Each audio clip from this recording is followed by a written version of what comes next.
think we're live. I think we are. They tell me we are.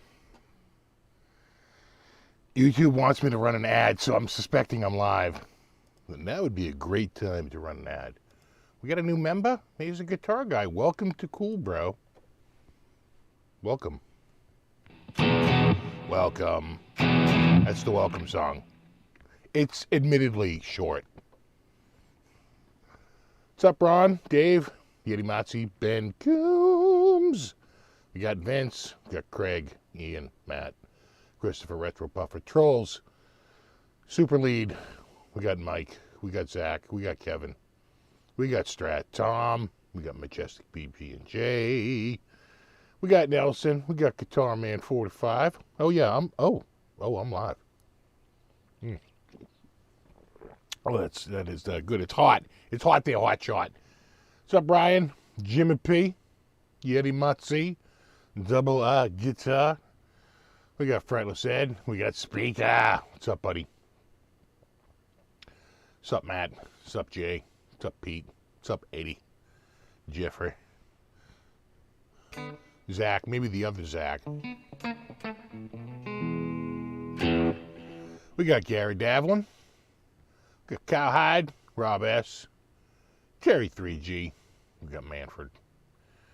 We got Tim. We got, oh God, you're killing me. Wanez. Something. And then the other Terry. Hot coffee, exactly. Oh God, my eye. I got like a little bit in my eye earlier. And it has been, I flushed it. I can't tell you how many times. I got like a little fiber. Like, yeah, I was like working on the ceiling and some like dust came down and like caught my eye. It has been killing me. But I think I flushed it out. I squirted a half a bottle of friggin' fresh tears, it's basically sterilized water with a little bit of lube.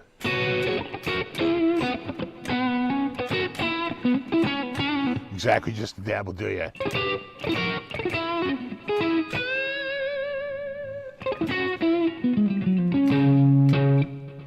Audio's good, Ian? Okay, good. Good to know. Yeah, the EJ Strat. Got the Eric Johnson Strat out. With your all lacquer appointments and your lack of V-neck on your quarter-sawn maple. And they don't say it's got flames, but they're always like a little flamey. It's like not part of the spec, but they seem to like really like pick out a lot of flame ones for his guitars. The percentage of flame to non-flame in the Eric Johnson seems to be abnormally high for quote-unquote randomness. Even though it does not say it comes with a flame maple neck. That is not part of the spec.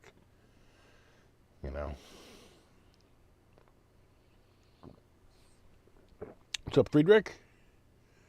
Hit Metalworks, Rico B.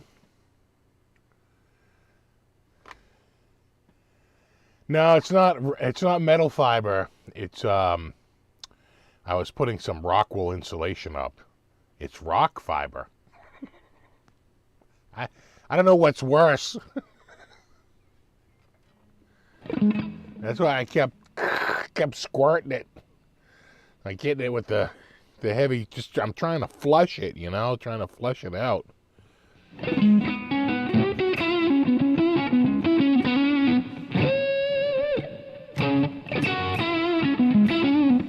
I think it does make it Saturday night.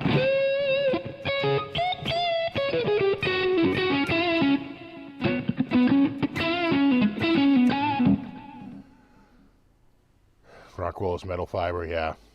It's not good. I had some slabs left from the insulation project. That's what I have up here. So I have all Rockwool, and it works great. And I had just like three pieces left, or maybe four pieces left. And that very last piece, like, just got me. Like, putting it up. was like sort of right above me. I'm putting it up, and something got right in my right eye. My left eye is fine, but my right eye, it's feels a little crowded. This is not channel bound. This is just regular bound. With just your regular standard binding, not a channel bound.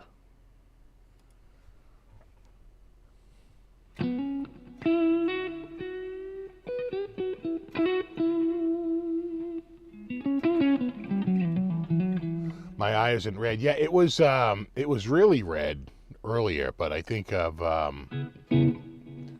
it's doing better. Again, a lot of flushing with the like instant tears.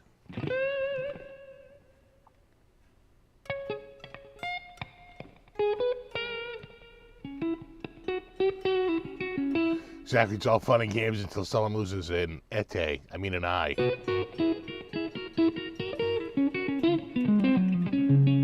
Yeah, one time, the worst I ever had was, I had a coat hanger hit my eye when I was a kid, but that hurt more of my eyelid than my actual eye. I'd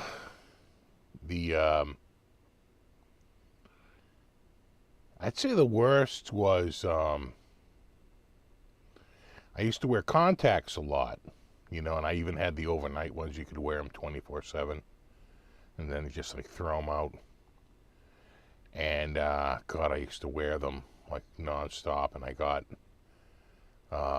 even though I'd replace them, you're still sort of building up like eye bacteria, and it got overloaded, and I got a corneal ulcer.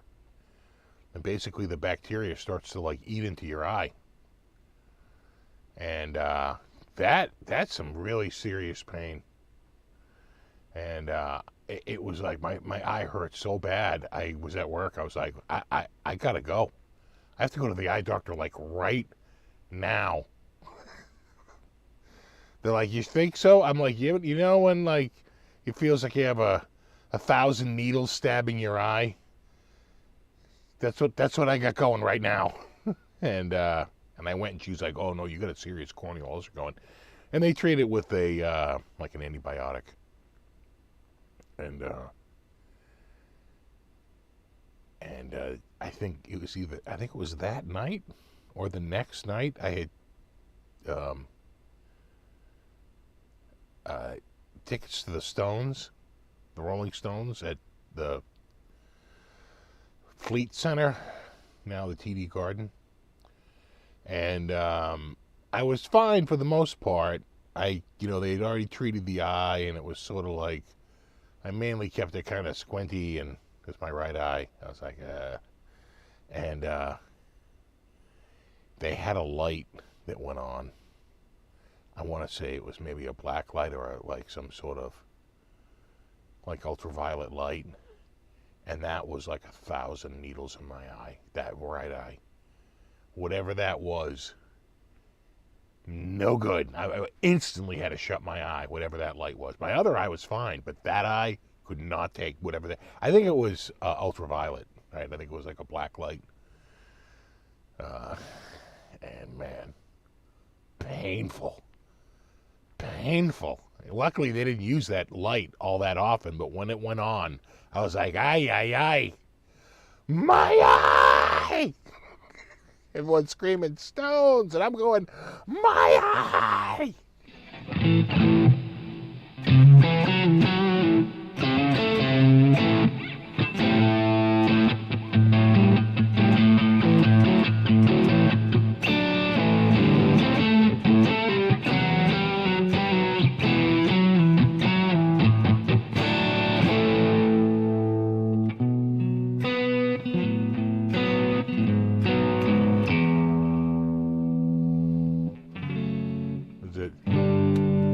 Was it? I think it's F, right? I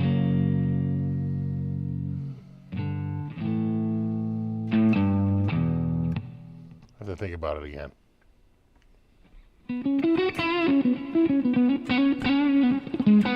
Exactly. I'm not supposed to get ultraviolet light in it. Exactly. I know. Rest in peace, Christine McVie. I was thinking of that. God, so many great Fleetwood Mac songs. That really does remind me of the 70s, you know. You know. What's that one?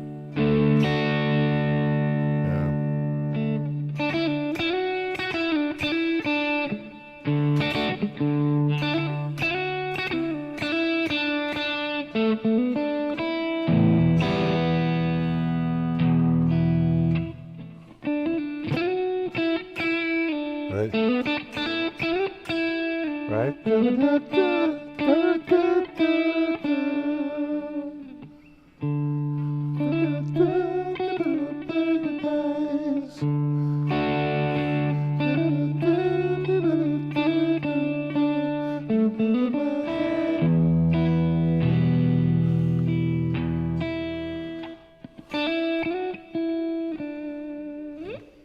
I mean, just so many. In fact, there was one tune I used to listen to a couple of those tunes, and I didn't know who it was, you know, because Fleetwood Mac had, you know, so many different singers. I just didn't put it together. And then they, you know, they had that huge resurgence in '97 with was it Dance, The Dance, Let's Dance. That doesn't sound right. The Dance, something Dance. And they had that like special on. I remember watching it one night. Geez, it had to be the '90s on my big rear projection TV up in Woburn. What's up, R2, R3?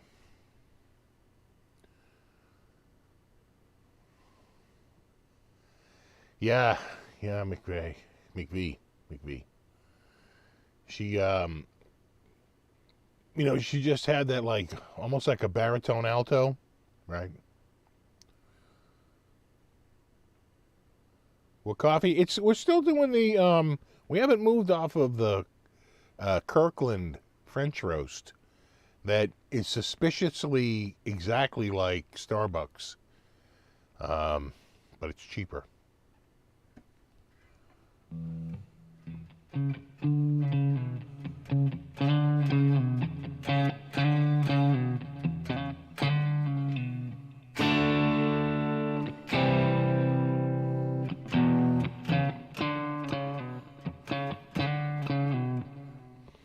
Yeah, so many good tunes.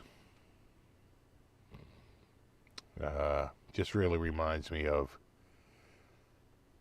you know, especially like Over My Head and, you know, a few of the tunes just really do remind me of, like, listen, you know, a time when you listen to the radio, you know,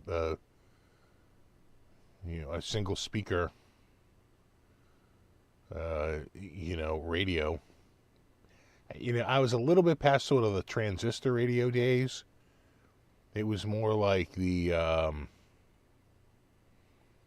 guess what would you call that? Sort of like, not quite boombox. There was a period before the big stereo boombox, but after the small transistor radio. It was like a one speaker, didn't really play cassettes. It was just pretty much a radio. Like a Sanyo, you know. I had something like that. I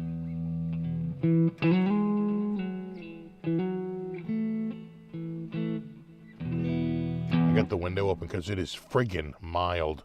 It is so mild.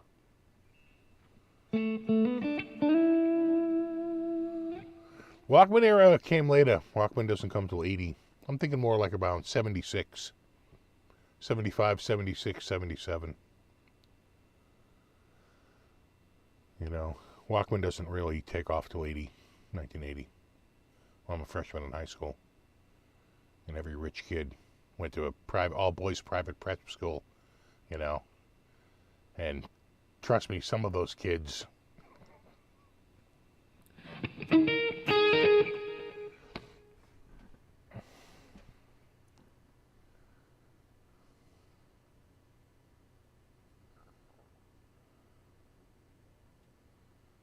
fact, the one kid I knew who had one, I remember he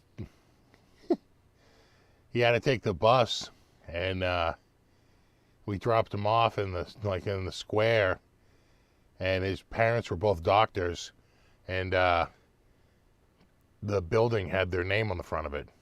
It was their last name, I don't want to say their name, but the building. We're like, oh.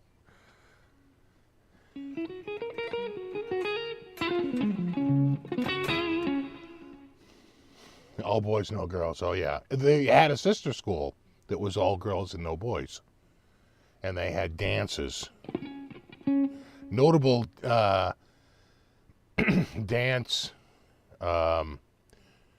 notable dance bands who played there for the dances, because, that school had cash. I think the Cars played there a few times, before they made it big. And Jay Giles maybe once or twice, again, before they had any sort of a hit. And the Lines, the Atlantics, they had so many bands that were like, it was like sort of like before they made it. I'll bet they had like Husker Du or something. You know what I'm saying? It's like they get these bands that are just like doing like whatever circuit they can.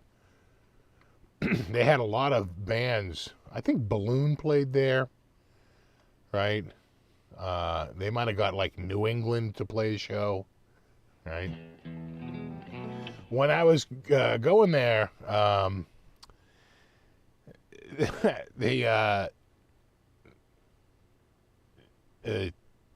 we wound up getting Blue Oyster Cult, but the rumor was they were going to get Van Halen, because we sold enough chocolate bars, and Van Halen wouldn't do it. They backed out, or they just never came to terms, so they just balked at it. But they had money. The rumor had it was that they paid like Blue Oyster Cult like 25. It was cost like 35 grand, like 25 grand for the band, and like 10 grand for the equipment.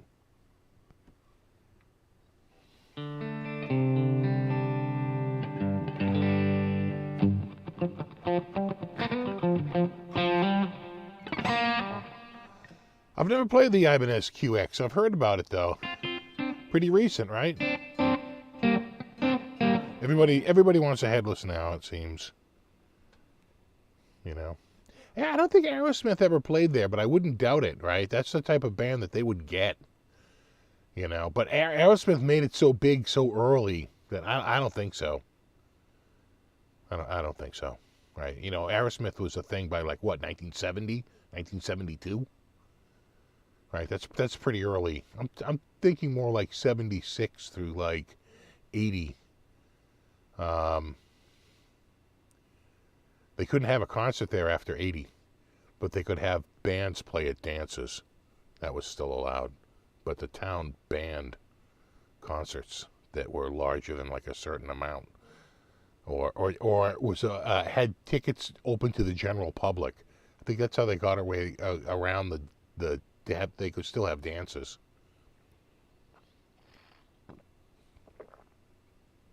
Because when Blue Oyster Cult played there, they blew out a transformer, and a lot of the town lost power, and they waited till the show was over before they fixed it because the band still had power.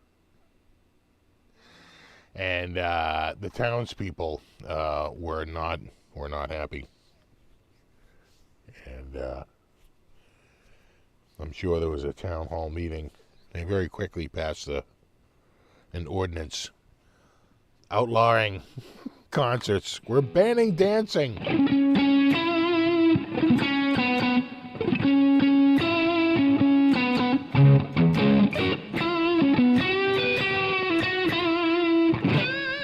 Ulnar shortening surgery. I don't like the sound of that. Cut and shorten the wrist bone. If it works, I know a dude that he got a hip replacement. He was like, it was the best thing he ever did. He was like really struggling, He's like, it's unbelievable the difference. He goes, it's like night and day.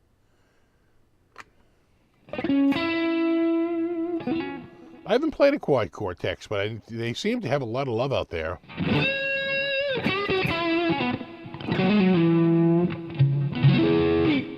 So you know the prince and the princess were in town this week, and they went to a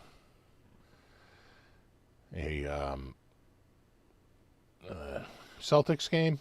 They were there for the whole game, Celtics game, so that they won against Miami, and then Miami came back like the very next game, and we lost to Miami, so it was kind of a 2-game split. But for the one that we won, which I think was on Tuesday or Wednesday, William and Kate had courtside, and they show them on camera, and there's clapping in the audience. People like it, so it came up on sports radio, like who got the biggest applause, like when they were seen on courtside. And usually it's like someone in the member of the Pats, right, or the Bruins. Right? It's usually another sports team, right? You'll get sort of the biggest applause even over Hollywood celebrities. But they were sort of all in agreement that the biggest applause ever was it was courtside, and it was Kevin Bacon. And I don't know if you know this, but Kevin Bacon famously can't stand Footloose. Like if he goes to weddings, he tells them, "I don't want to hear Footloose. You play Footloose, I am out of there," because he's just so over, like being put on the spot with, Footloose. He's like, enough with the Footloose, And what do? They play Footloose. They go to him. He's got a look on his face like, "You sons of bitches." Gives like a smirk. I'd call it a smirk. Gives a little smile and a little wave, very slow. But then he points down, and the camera goes down, and he's got his feet going to the music, and the whole place goes ballistic. Kevin Bacon, working the crowd.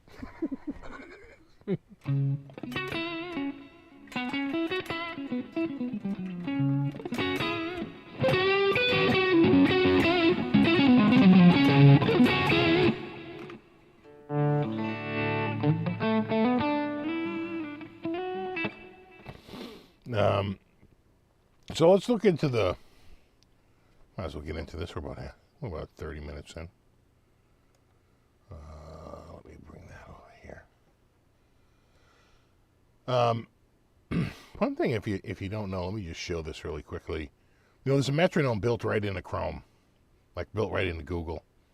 You just type in metronome, and you get, a metronome.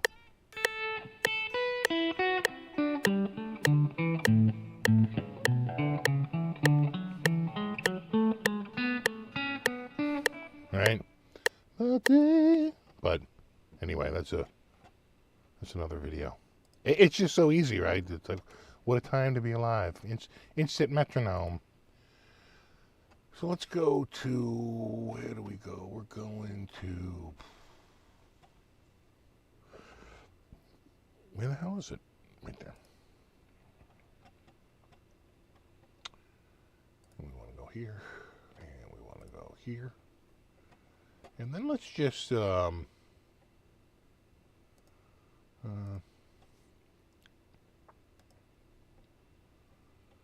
me just show you this. All right. Let me switch to 90.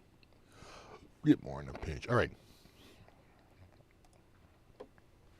So, I sorted out every guitar that has a price drop. And some price drops are bigger than others. Right, that's a $600 price drop. That's only a $200 price drop in a larger amount. That's only a $50 price drop. That's a $300 price drop on a much lower, right? Much lower cost guitar. So, it varies, but, I'm seeing price drops. And, part of it is that I think they're sort of shooting the moon. Like, in other words, they're putting this up at $389, but it's just a classic Vibe 60s. It's like, I feel like it should be quite frankly, not even $369. It should be a little bit more like $349, maybe even $329. So, I think they're starting a little high, and then they're realizing they're just not selling. Stock is up, but it's plateaued. Either they're not taking stuff in, or they've reached their saturation point, and it's going out as fast as it's coming in. Because right now they're at about 60. I want to say like 65,000 total items, not just guitars, like everything, keyboards, drums, microphones, like everything. As far as guitars. As far as electric guitars, there's about 10,000 guitars. So it's about, 9%? We'll call that 9.2% at 919 that have price drops. So, that's a good... I don't think you saw this even a couple of months ago. I think that when prices start to go up, people start to panic that they're going to sell it too short and they're going to leave money on the table. So what do? You just start cranking prices up and go, well, let's just see if people will pay it. What they're finding out is that people won't. Right? It's too far, too fast. And so, again, here's an American Pro 2. It's in excellent condition. Comes with a case. Nothing wrong with it. But I would have expected this guitar to be around $11.99, maybe $12.99 for an American Standard, American Pro 2, right? Any of those like American sort of basic, classic line, right? But they started at $14.19, and no one was biting, so they dropped it, right?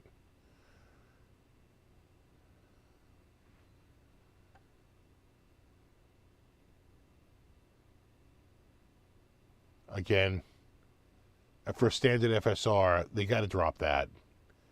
That's, that's too expensive if that's an MIJ. I don't think that's MIA. I think that's MIJ. That's crazy, $9.99.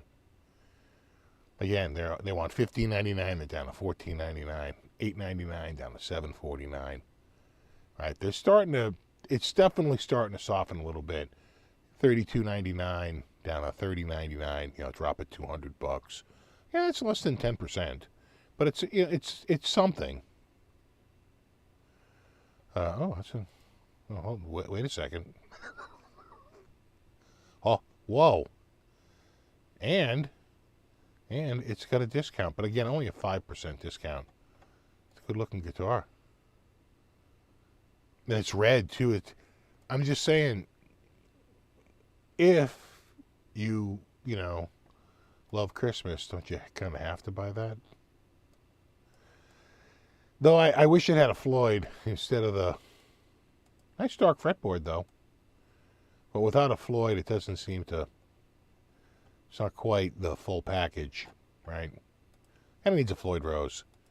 Any guitar with a pointy headstock needs a Floyd Rose. That's kind of a rule.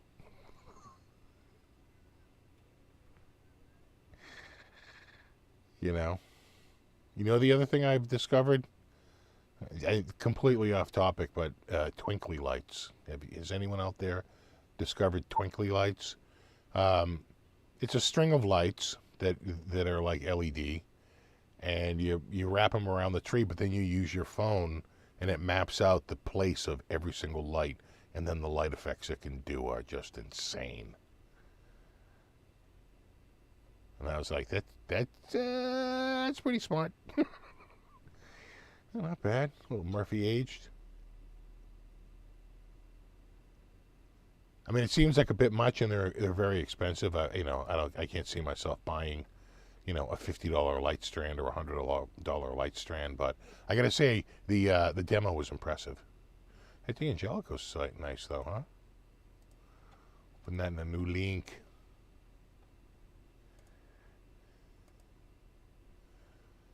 Little, is that orange? Could be, yeah. That could be a bit much. That's a classic headstock, though. So Art Deco. You know, like New York in what, the 20s? Maybe the 40s? I think the 20s. Art Deco.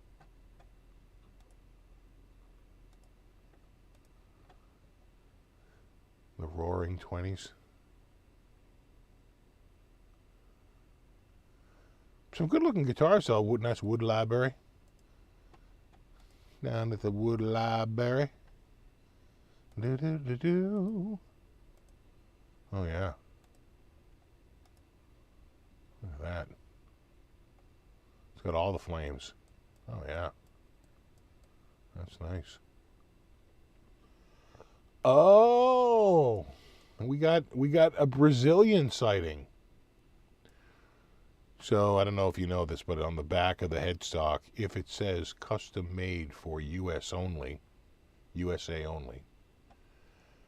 that's a little bit of an indicator. What it indicates is that somewhere on the guitar, and I'm guessing it's right in this general area, right about here, the use of Brazilian rosewood. Which is, pretty rare. You have to the paperwork. The paperwork will kill you. Death by paperwork was the official ruling.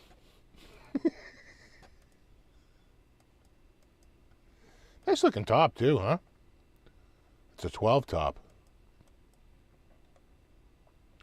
Though, admittedly, it's a little pricey. A little on the price. So what is it after the big discount? It's only got $300 off. Let me know when you're around 3,800.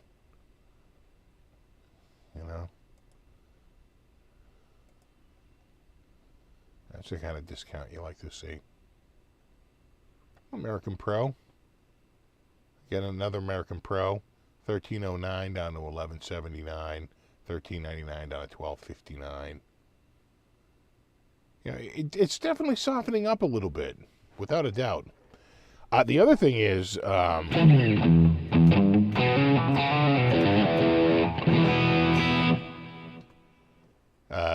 Cyber Monday deals, and we can talk about that in a second. The Cyber Monday deals were really good. I found some amazing. Now I didn't capitalize on it. I wish I had.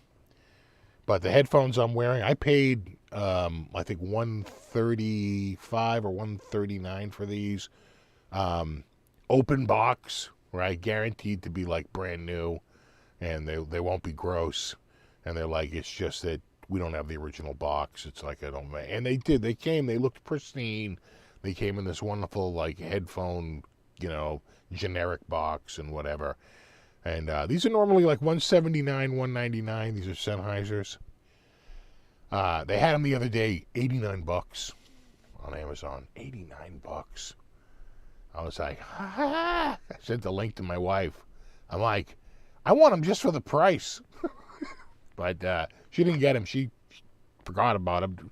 Then the sale was over, and then I was like, did you get those headphones? She's like, oh, no, I'll get them now. I go, only if they're $89. She goes, they're $179. I'm like, yeah, skip it.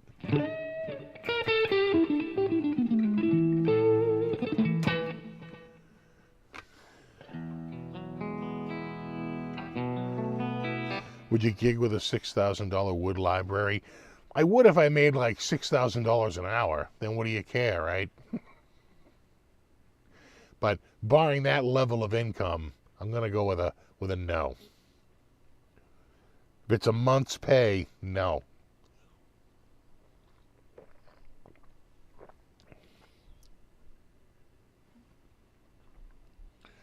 So if you had anybody get anything good on, I tell you what else was on Cyber Monday I got. I'm trying to think now. There was a couple of things. There was, a couple of little stocking stuffers. They were normally like, it's like a little mini arcade game. And, they come in like different styles. They're like $40, $45. They were like $10. I know, it's just great stocking stuffer for the kids, you know, like a little mini arcade game. So that they still get like a toy on Christmas because they're kind of past that age, but they'd still find that funny and interesting. Little tiny little arcade game. It's literally so small, and it's full on LCD digital. It's got a keychain on it, and again, normally $40 to $45, $10. That's the kind of discount I need to see. $179 to $89.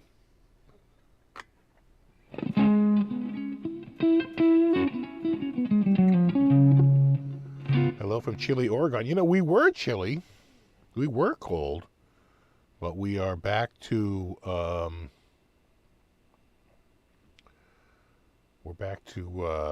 warm and a little muggy because we had a lot of rain come through. YouTube doesn't pay you $6,000 a month. You'd be lucky if you could get YouTube to pay you $6,000 in a year.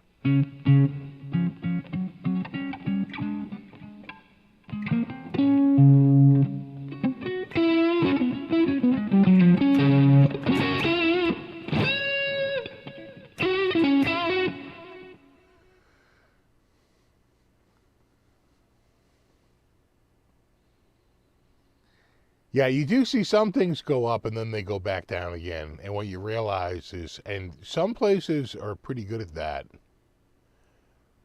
And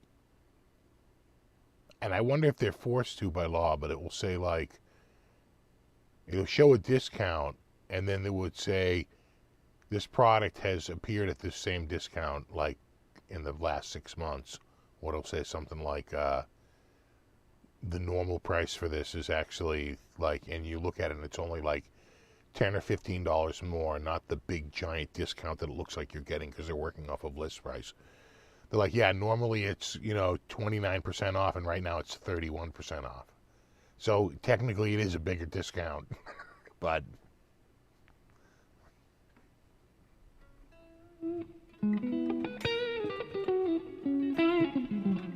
got a couple of Shure microphones. Yeah, there were some deals out there for Cyber Monday.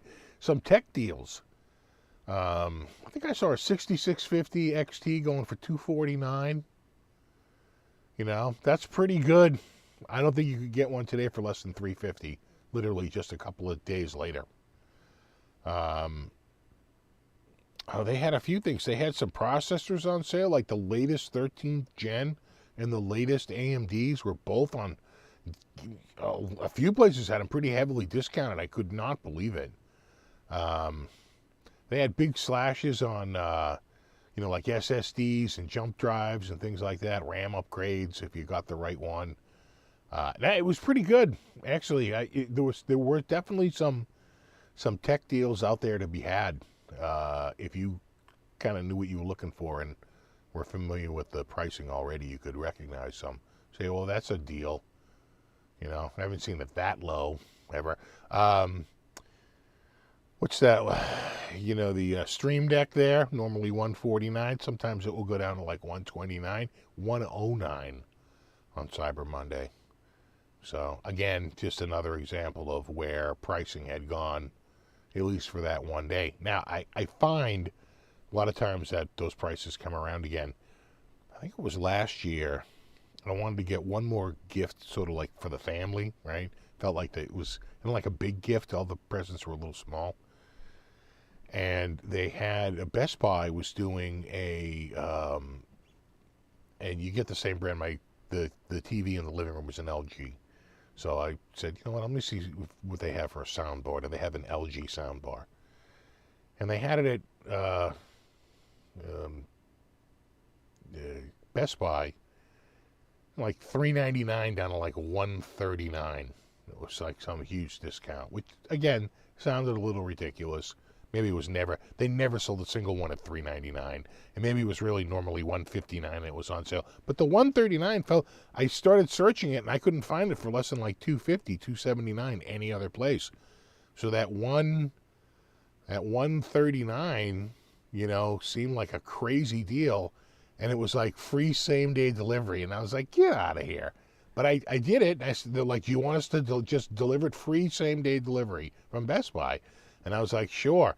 And like a van drove up like around dinner time, and a dude hopped out with this big giant box. And I was like, "Oh my God, there's the goddamn soundbar." And it was like a soundbar with a subwoofer, right? So it's kind of got a big base to it where they store the subwoofer in the box, and then it extends way up where they put the the sound bar itself. It was kind of a weird looking box, but I mean, talk about a sweet deal. $139. I didn't even have to leave the house. Didn't have to go fight the traffic, and it literally showed up that day, and it was a nice. And if you get, let me give you one bit of advice. If you have a big TV and you're like, I'm thinking about getting a sound bar, right? Something to project the sound forward, because most of the screen TVs have rear-facing speakers, and unless you're right against the wall to have it reflect back out, a lot of times the sound gets a little crappy. The speakers aren't the best thing in those little flat screen TVs. Get the same brand, right? If you have a Samsung TV, get a Samsung soundbar. If you have an LG TV, get an LG soundbar, right? If you have a Sony TV, get a Sony soundbar. Because LG recognized that soundbar as an LG, and they're like, we have like LG, freaking Stupa-Link or whatever it is. You know what I'm saying? Some stupid branded link system, but it really does work. Right? They pair up so much better. You'd get the same thing with Samsung, and you bought a Samsung one. Same thing with any insert brand here, and that's the best advice I can give you on getting a soundbar, man. Just get the same brand. They have a tech that links them up way better. Hey, what's up, RJ?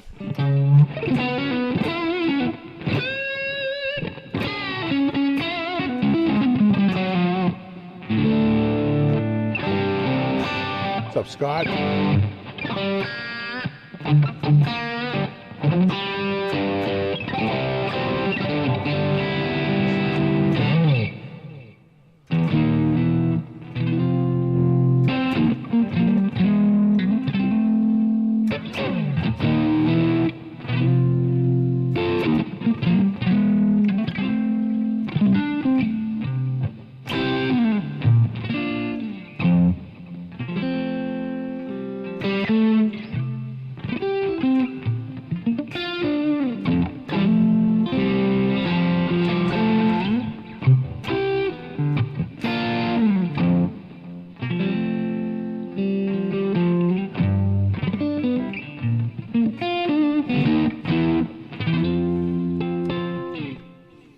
When I think of the new Metallica song, I don't. I try not to. I was never a Metallica guy. Some of you know I've never purchased a Metallica album in my life. Not a single one. It's a very stratty strat. I like it, right?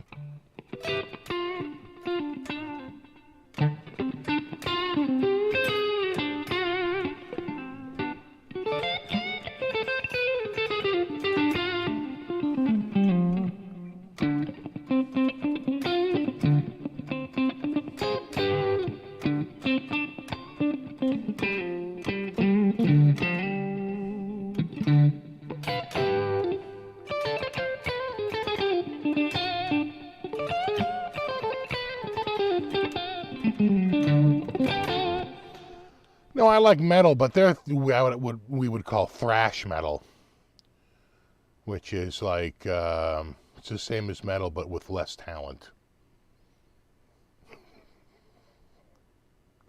Now, it's hard to go from Yngwie and Eddie and Randy to Kirk. That's a precipitous drop. It's hard to go from, pretty much insert any metal drummer from the, Tommy Aldridge, Vinny Appice, right, to Lars. I mean, please.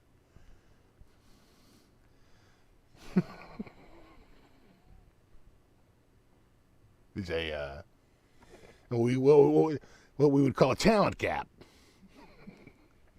We graph it out on a chart. You know, the one-armed drummer, the guy from Def Leppard, is better. I'll take the one-armed drummer over Lars any day. Any day. That guy can actually drum. He's really good, actually. Really good.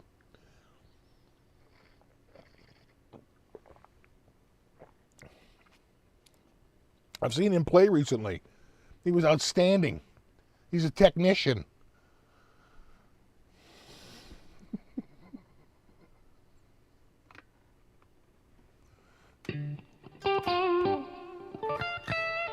Yeah, no Pantera either. I remember, Pantera didn't really, I don't think they really got big until, I want to say, like they got a new singer, like, was that in, like, 1990 or something like that?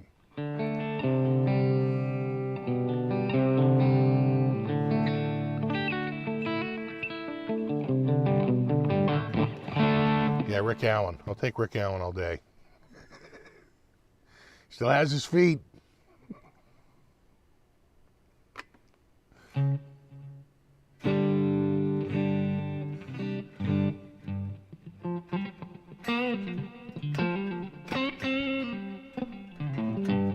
Yeah, that's just it. Lars, he has trouble keeping the beat going. He can lay down a beat.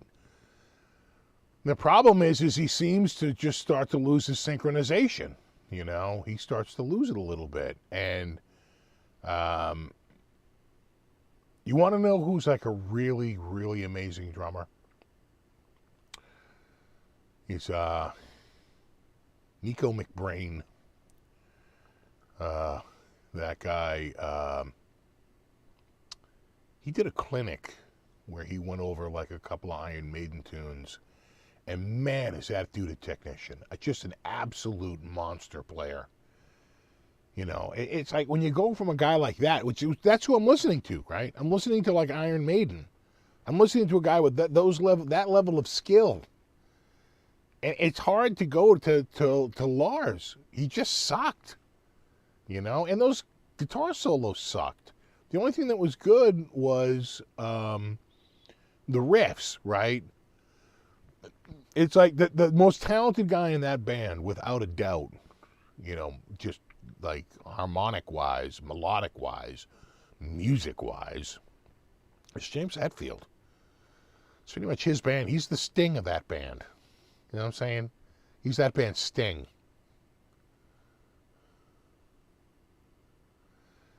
And the problem is, though, is that, again, I'm not crazy about his voice. I never thought he was really a great singer. But the riffs are, he can, you know, he's got some great riffs, without a doubt. I think it's hard to argue it.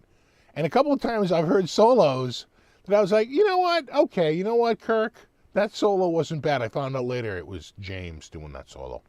I was like, well, there you go. I was like, you know what? It's slower, but it's more melodic. I think I like this solo. This is finally a good solo. They're like, yeah, that's James. I'm like, oh, okay.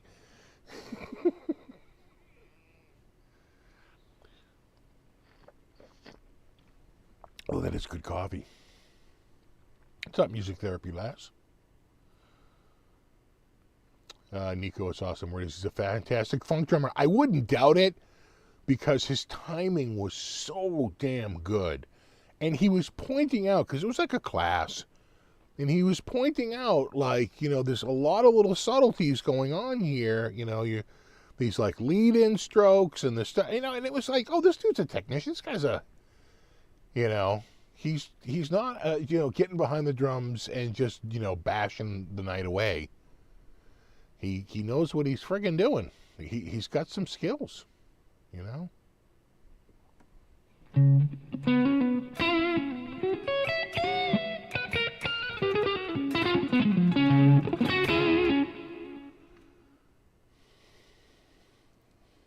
You know, Robert DeHill is a really nice guy. Yeah, he's been around a while, though. Wasn't he in a few different bands before he wound up with Metallica, right? He toured a few different bands. Halo.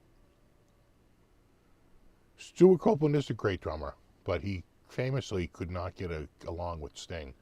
I think he used to antagonize Sting because he was, quite frankly, probably a little jealous of him. Because Sting, by the time he got a few years in, was earning, I'm sure, insane money compared to the rest of those guys. You know, his bank account was growing in leaps and bounds because of the songwriting royalties. Well, the rest of the guys are only getting, like, mechanical and performance royalties.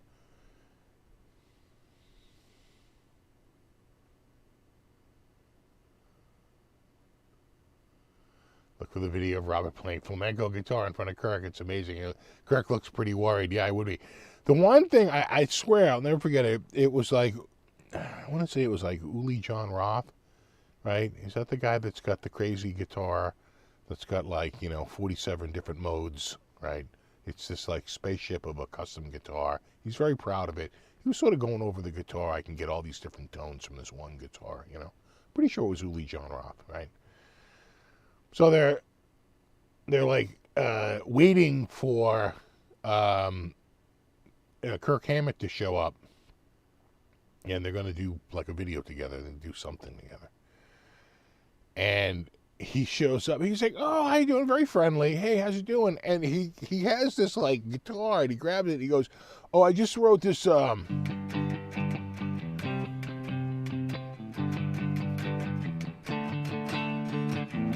Yeah, I just wrote this like little tune on the way over. And Uli's like, "Oh, cool, yeah, all right." Then he walks off, and you can tell Uli John Roth is like, what the hell was that? And you see someone in the comments wrote like, you know, "I wrote a song," proceeds to play standard blues progression. And I was like, oh my God, I know, right? Like, what do you mean you wrote a song? Like, oh, yeah. I wrote a song. Then I'm thinking I might go,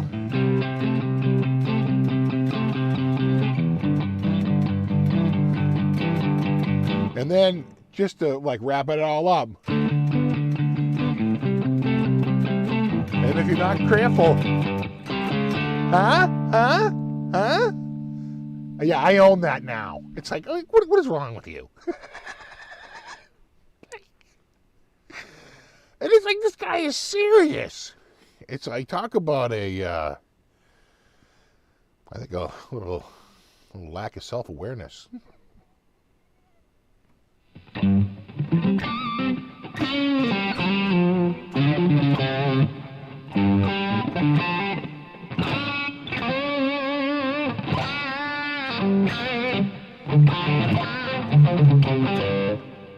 They said me choose a good Squire. Sending me on your guitar journey 7 years ago. I'm sorry about that. The guitar journey starts with the emptying of the wallet.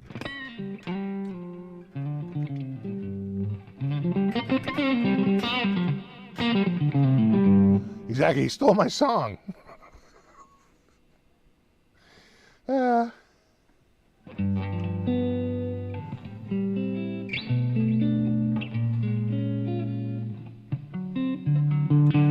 Is that a Strat? Yes, it's an Eric Johnson Strat. Does it look bigger now?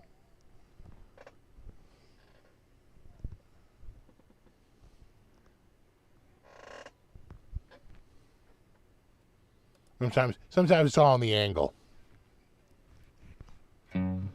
This is an all lacquer Eric Johnson Strat.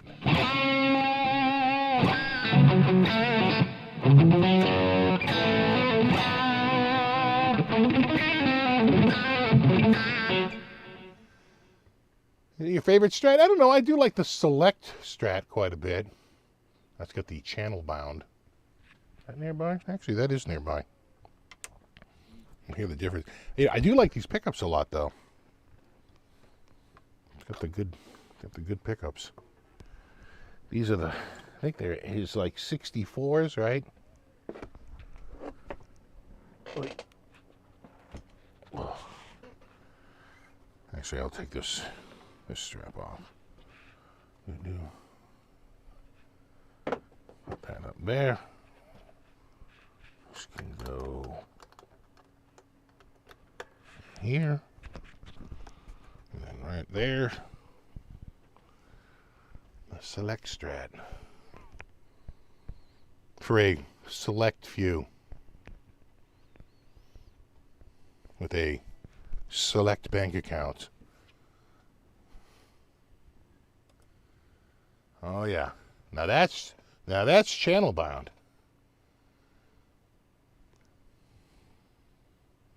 It might need to be tuned. Not bad.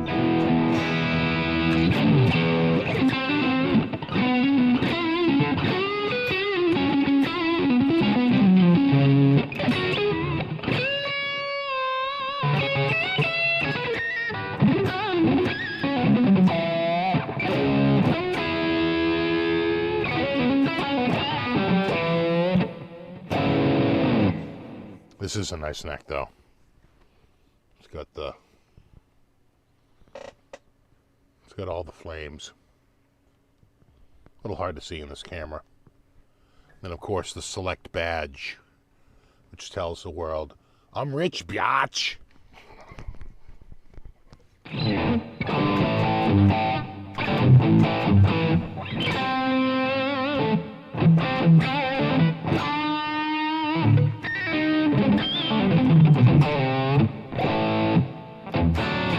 That's actually remarkably in tune.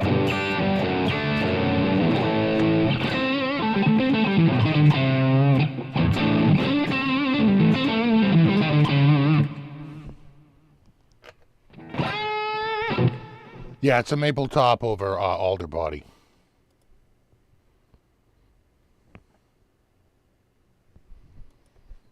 It's probably like, I don't know, 3 mil, 4 mil.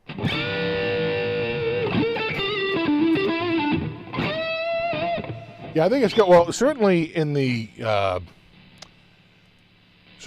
bridge it's going to have way more mids because it's a humbucker. It's a humbuckery. But I think there's even more mids in the neck too. Yeah, I would agree. They use the select pickup, so whatever, I think it's only for this guitar. Yeah, it's got the locking tuners, which I really like. They're actually, I think, smoother than their regular pings. And I put a set on my telly because I like it. I'm hitting this thing. I like the smoothness, and I think the regular pings are 14-1, and these are 18-1, so a little bit finer tuning.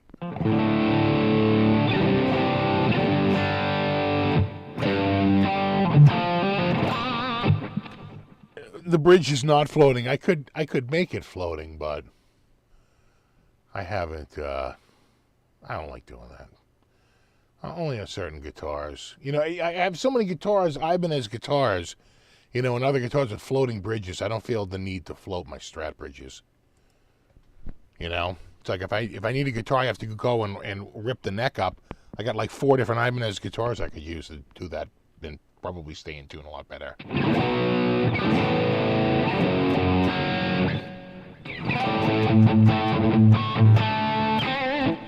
Maple top or maple veneer? Well, it has a $3,000 list. You think they're going veneer or you think they're going top? At a $3,000 list price. I'll let you decide.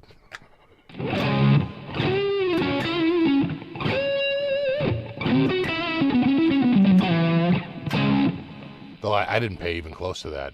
I got this one used for under $1,000, and I couldn't pay for it fast enough. If you want to go get one right now, there's one up there for $24.99. I think they got another one around, but it's not the good one. It's like the one in the prior year for $19.99. So I won't have the neck like this. They've shot up. They've gone up like $1,000 in the last like year.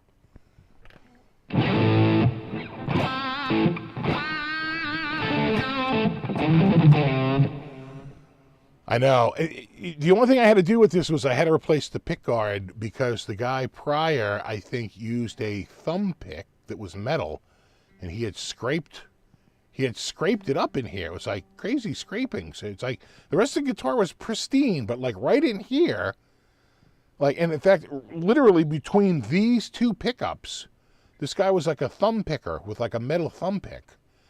And this probably wasn't the right guitar for him or her.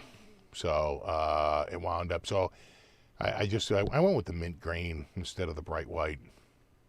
I think it looks better. Now would be a good time to insert an ad, says YouTube.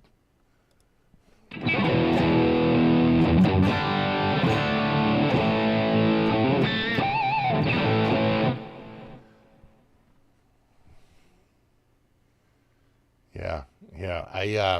I had one of these before, and I traded it straight up for a Les Paul Professional. Not Professional, what is it? Premium. Les Paul Premium Plus.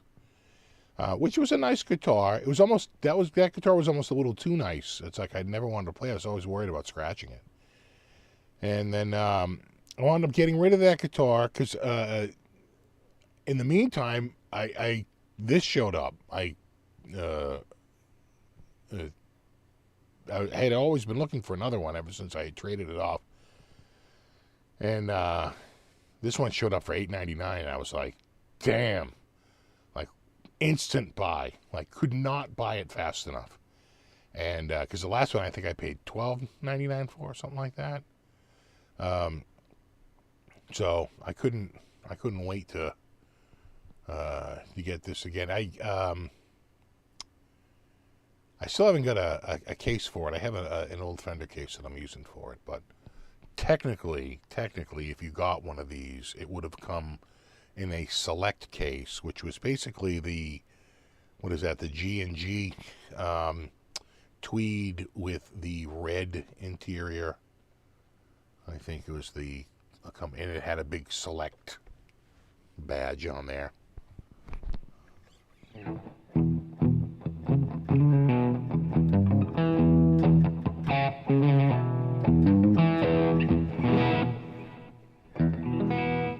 Oh yeah. Oh no, wait, you guys wait for Christmas ads day. I'm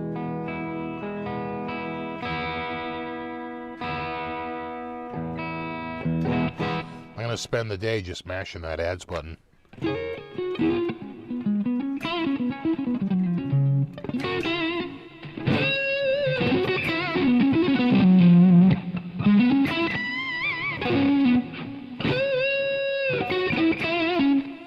This is such a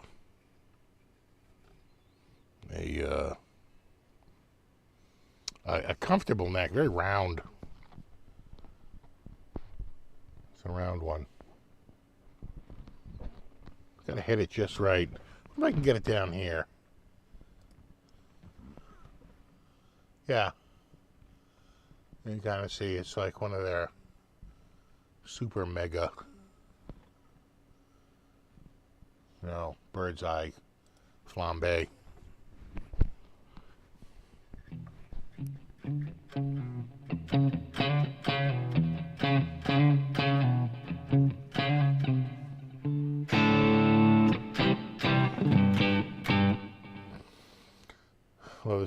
Love that Strat, but hate Fenders with humbuckers. You know what? I know what you're saying. I'm kind of a purist. I do like the single coils, but you miss it. You miss the humbucker.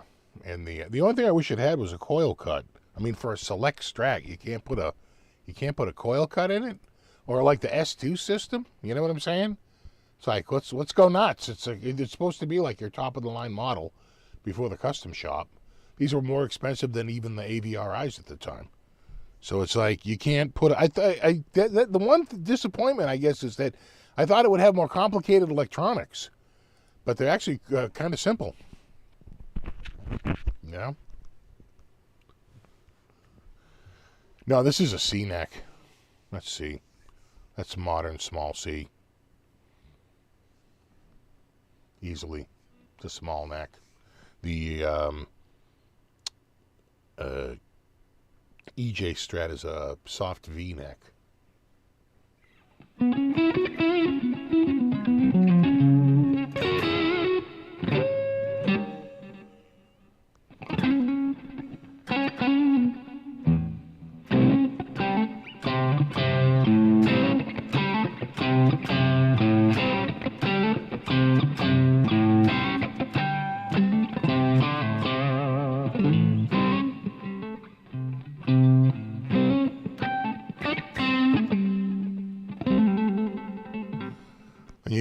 they have to each have a different guitar. Now you're thinking. Although I don't think everyone will get them because I think when you run it once, it knows who it ran the ad on already. So I think if you try to run a second one, anyone who sat through the first one may not see like the second one. They actually won't run it for you. It's sort of an interesting algorithm.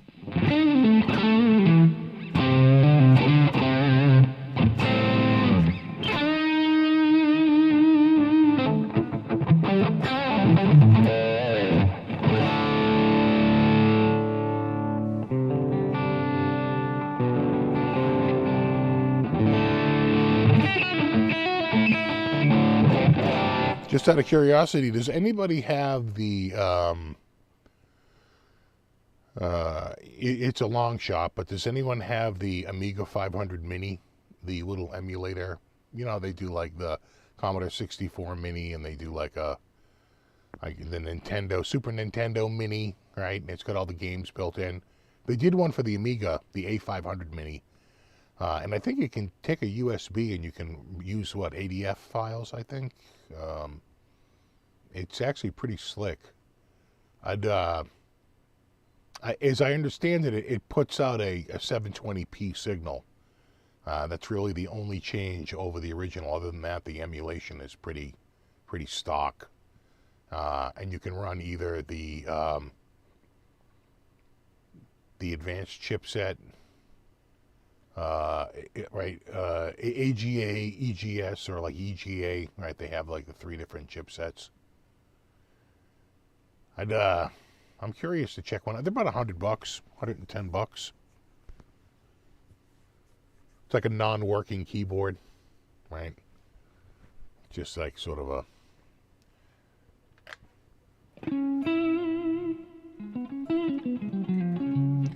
Steve, can you take a look at the guitar and tell you if it's a good deal? Where's the guitar? Is it on Guitar Center?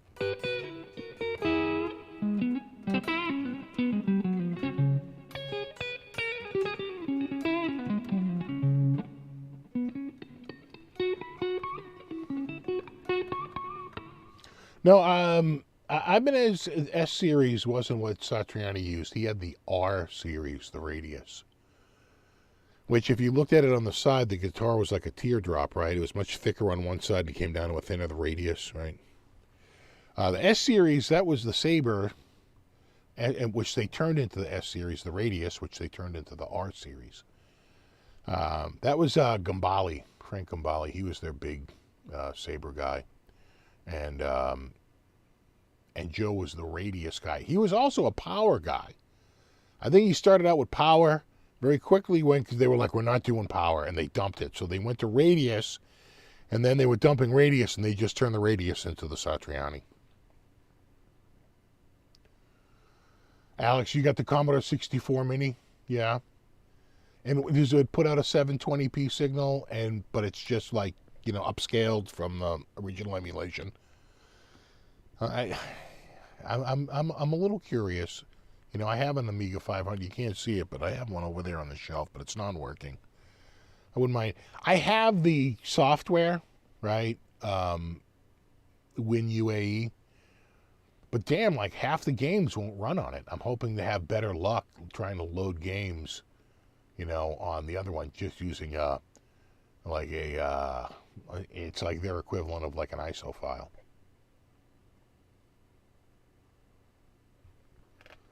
The video toaster's wheeling off. Nice.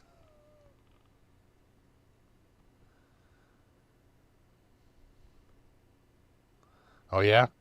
We have someone reaching out saying that they will donate an Amiga Mini to the channel. We'll do a very special unboxing. Actually, you remember the Amiga. Remember the Amiga? Remember coming over playing the Amiga? You probably do, man. That's probably around ground zero, right? Like playing like Menace and like Shadow of the Beast, and I think you were.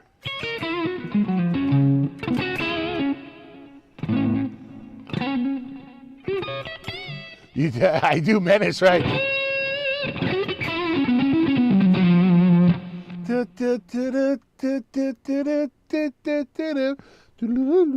That music. Lasers.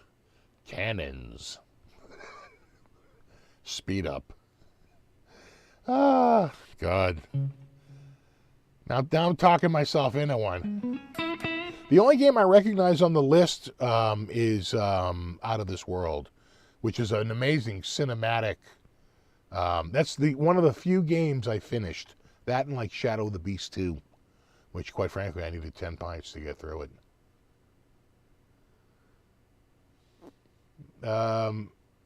I got the SEs. All the SEs mean is that they're black instead of brown. That's the only difference between the HD 599s and the HD 599s SE. They're black. That's the only difference. Black. But these are the SEs. Now, just so not to bum you out, but they were $89 on Amazon the other day on Cyber Monday. 89. That's an 8 and a 9. $90. 89. Right now they're I think 180. So like they've doubled in price.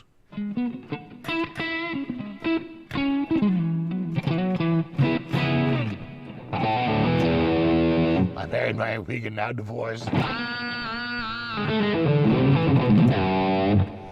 had an Amiga 1000. Wow. I had a 500, and then I had a 3000. I went all in. I dropped, Jesus. It was like 25. Well, let's do a little inflation calculator. What's that today? Let me go to the the official. So that would have been that would have been summer 91. So 1991, I want to say I spent $2,500. That sounds about right. That'd have been about $5,400 today.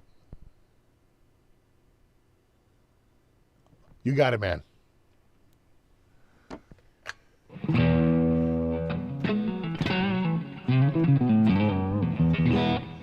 The only thing is, dude, I might wrap that as a gift so my family doesn't feel bad because they don't get me shit for Christmas, dude. It's everybody opens about a dozen presents, and I open like 3, and 2 of those are in a stocking. It's pretty bad.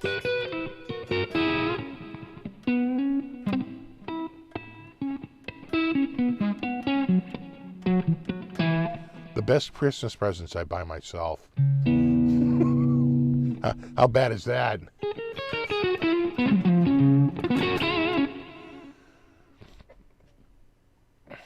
Yeah. I'll when this ends tonight, I'll just shoot it over.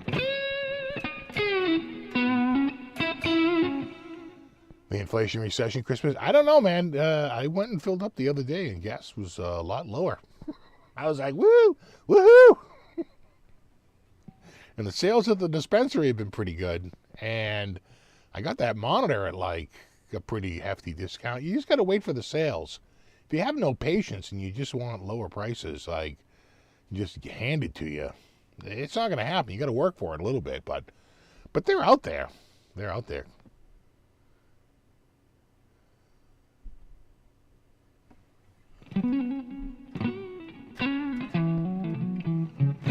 Oh, of course, speaker. Of course. In fact, I have a pretty good size TV, a 720p TV, so it would work out great. Left over from a prior place, and I've just never done anything with it. But I built a wall, and I think I can wall mount it.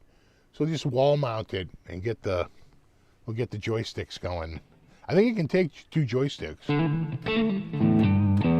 But the problem is that the Windows emulation never works right. You plug a joystick in and it's like herp derp, it doesn't know what to do. It's like I've had the hardest time getting it to work in the PC emulation. That's why I wanted to try like a true hardware emulation, which is, I'm sure, what's in that thing? A Raspberry Pi with a friggin' emulator on it? You know? What's up, Papa Blue? Yeah, what was the Tandy TRS-80? God, let's do a quick Tandy TRS-80. I'm going to see if I can find a... all right. All right, so that was August. It came out August 3rd of 1977 for $5.99. And that included the unit, a monitor, and a cassette recorder to play back programs. So where's me calculator? So that's 1977, and it was $5.99, equivalent of $2,900 today, $2,940 to $45. Not a cheap. The craziest one is in I want to say it was 72. The ARP 2600 came out, and the price was $2,600. That would put it at $18,000, $18,500 today. That was inexpensive. What was that? 72. A friend of mine the other day, he goes, "Oh yeah, we're at the Miami game," and he goes, "It's 1972 prices. The hot dogs are only $2," and I'm thinking, $2 in 1972? That's really expensive. So in 1972, $2 is $14.26 today.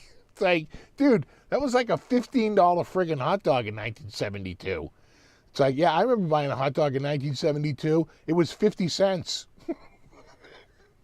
$2.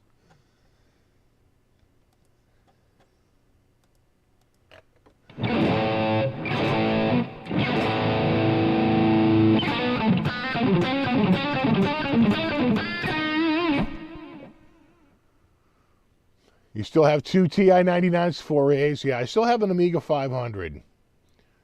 You had an Atari 800. Yeah. The Atari 1000, right? Was it the Atari 512? What was the Atari 1024? What was the big one that had the built-in MIDI ports? And basically just took over the MIDI industry. No one else could touch it. But it wound up, Atari just couldn't keep it going. They wound up going under, and it went away. The Atari ST, was that what it was? The ST? It sold for about $1,000. It wasn't cheap.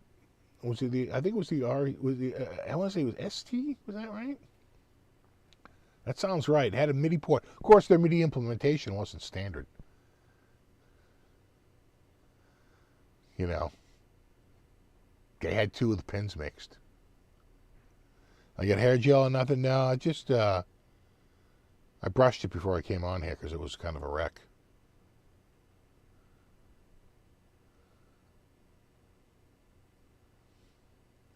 Had so many cool games for the C64. Yeah, we had a C64, but I never used it for games. Because when we had that C64, we had full-size... We had full-size games. We had full-size arcades. Speaking, remember that? Remember the pool table and the arcades? We had like 10 arcade games. We had Frogger. We had Tron, which we could never get working. Frogger worked though. We had Asteroids. We had Space Invaders, which was the only one that had a glass front.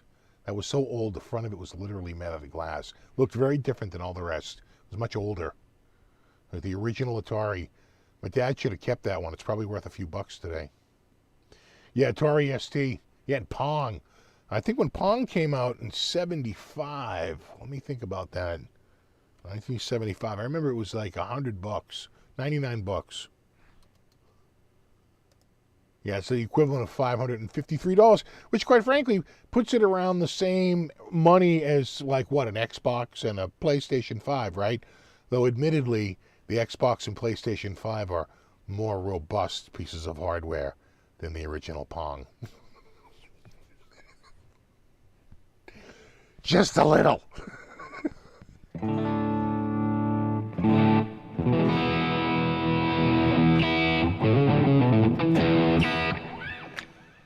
I don't remember when Pepsi and Coke was 5 cents, but I do remember when it was, I think, 15 or 20 cents.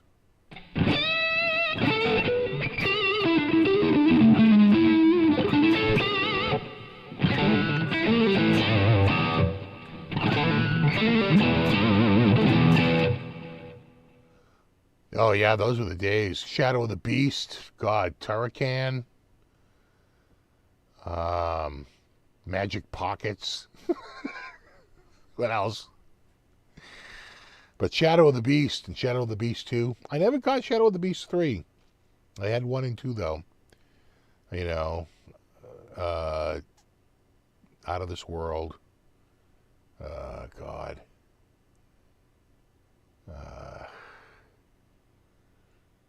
What was another big one?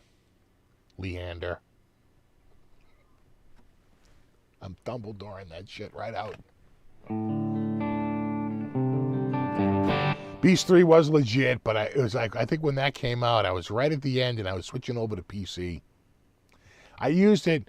I wasn't a huge gamer. It's like I was with the Amiga, but then I was sort of slowly moving away from gaming, and really I was way more into like, you know, like other like productivity apps, as crazy as that sounds.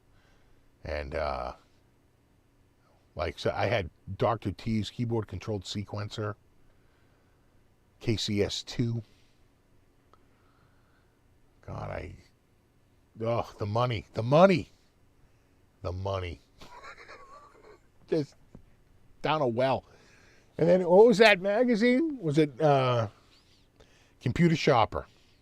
I saw Computer Shopper go from like, you know, 200 pages to, I swear to God, like 800 pages.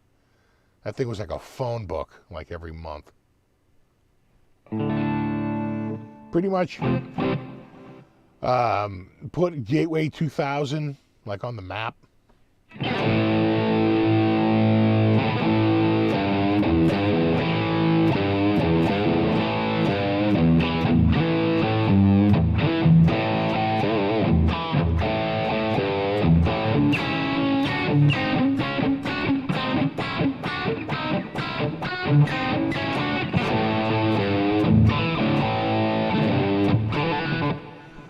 I always liked Psygnosis. I thought Psygnosis made some of the best games. Things like Blood Money, right? Which was impossibly friggin' hard to play. But I was a big Psygnosis guy. Shadow of the Beast, anything Psygnosis I always thought was quality stuff. They just, a lot of times they were incredibly difficult to play.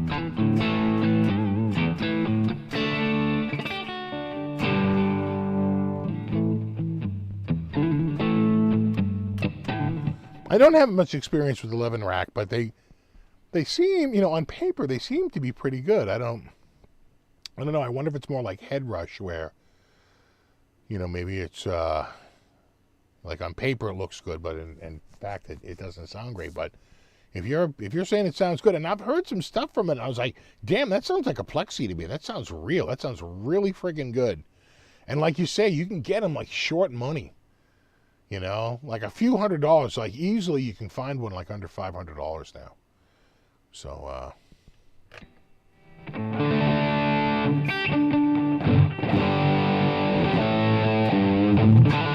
yeah, that's right. And it's also an interface. I forgot about that.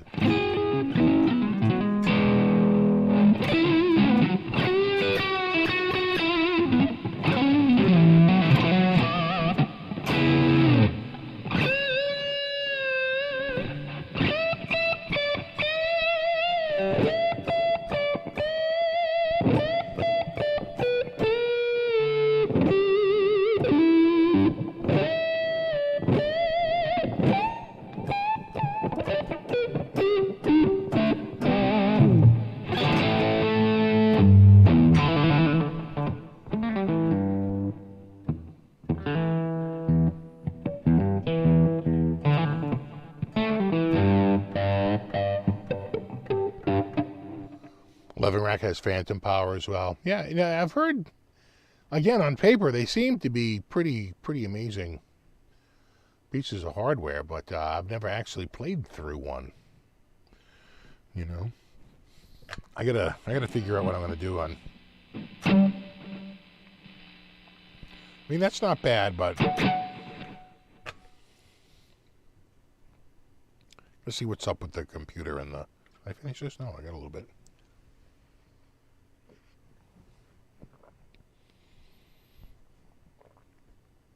Because I'm wondering if I move that computer over here, then there, and we swap these. That's normally what I would do, but I just put this one straight here. I'm wondering if that one's a little quieter, just because it's lower powered, but still way more powerful than the one that used to be here.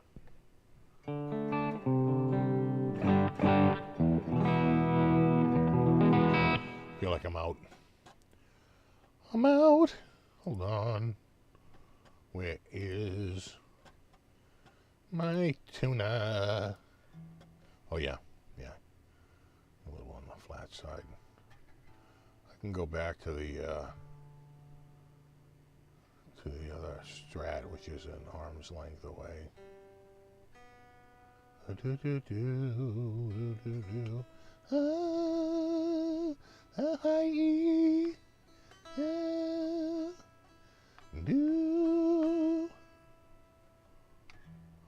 Oh, yeah.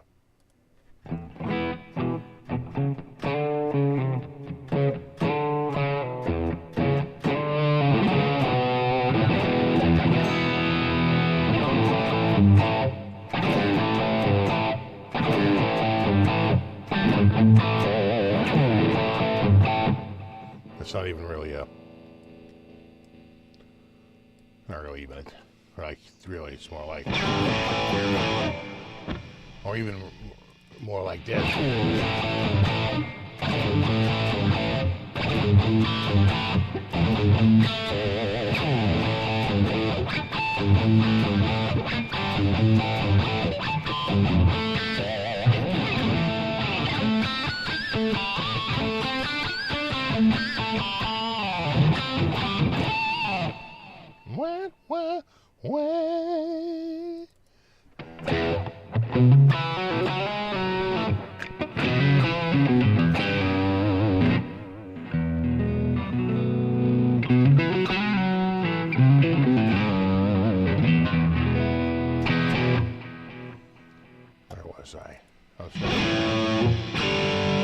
Here's where you can really hear that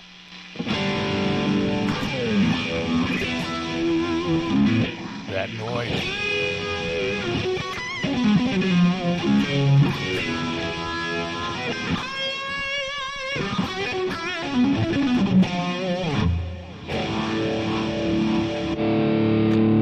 This is the one we started with.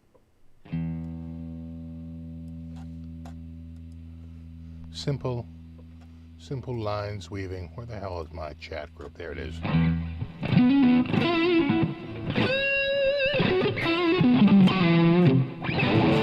A noise gate does help, but it's still noisy when you're playing. The way better solution is to just move away the object causing the noise, which in this case is the computer. I don't even think the lamp causes it nearly as badly as the computer does. That's why I'm thinking maybe the other computer will be a little bit... See, first of all, these new computers use a lot more like plexiglass and plastic. And the old one uses a lot more metal, which I swear to God seems to stifle EMFs better. So, maybe... just switching to that other computer might be, but it's a lot. We'll see. The other thing I could do is just move this computer from here to there, right? Just moving it, but it's a lot. You got to pull the wires out. Got to make sure all the wires are over there, and quite frankly, on this side, it's a little easier to get to. So that's why I've always kept it on this side of the table rather than that one. But then it's right in front of me. Where if it was over here, it would be off to the side a little bit, and quite frankly, probably a little quieter. So, the what we go through.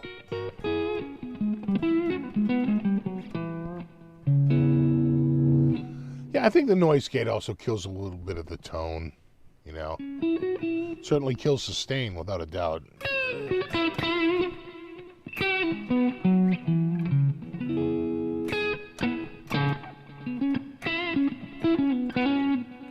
Yeah, so that's EMF. All right, move away. Nothing. Really nothing on this. Nothing here. I'm 20. Now I'm directly in front of the computer. Now I'm turning away from the computer. Now I'm turning directly in front of the computer. Now I'm going down closer to the computer. I'd say it's the computer. Just even leaning back.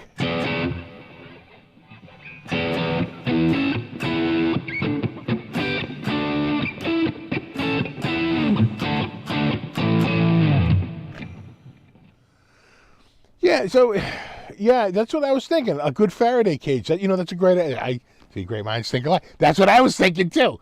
I was like, there's got to be a way that I can set up some sort of a Faraday cage. It's exactly what I need, dude. How can I do that, though? What's a... I think all I have is some galvanized steel. It's like I've got to use something. Is it copper? Do I have to use copper?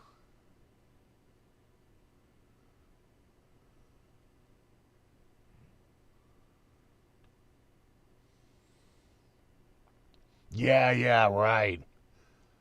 Yeah, right. Yeah, copper. That's the money. Is it zinc? Is it aluminum? No, it's copper. Okay, it's copper. Of course it is. Of course it is.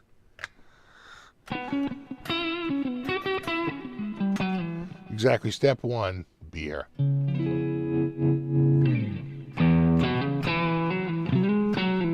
I'm going back to the. We'll check out. I'm going back to the Eric Johnson. Hold on. Let's bring this over here. We'll go right there.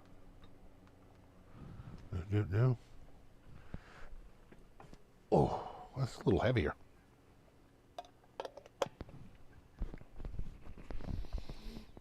Mm-hmm.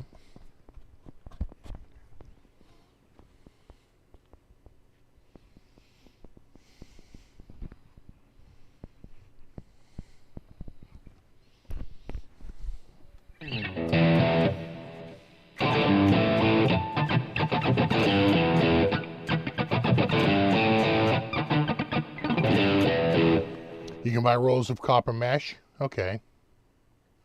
Exactly everything but the kitchen sink. Hello, Brazil. Do. Copper mesh, if you want to get the copper shielding, go buy a snail strip, okay. Get a whole roll for 1/3 the price, okay. Like the same stuff, sticky back copper tape, okay, yeah.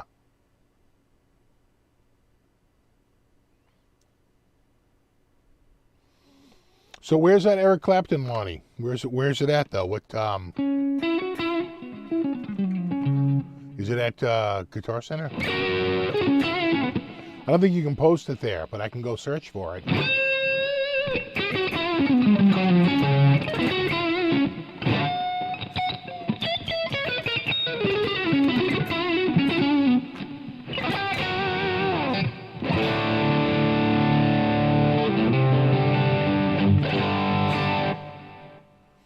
Seems right, 15 feet. Yeah, and then what? Just wrap it around the case, right? Or do I have to just set up like a little mesh in front of it, a little shield?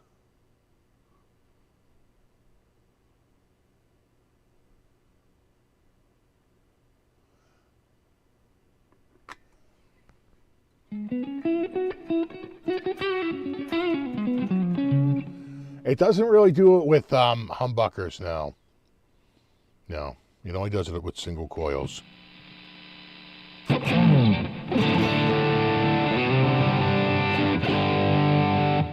I don't think you can post it there, Lonnie. I don't think YouTube will let you post a link in the description.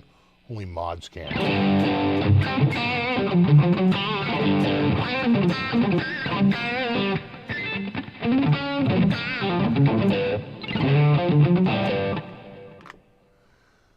Shielding paint can isolate the PC. See, I'd want to put the shielding. I'd rather put the shielding paint in the PC than in the, you know what I'm saying? Than in the guitars, because I want to stop it at the source.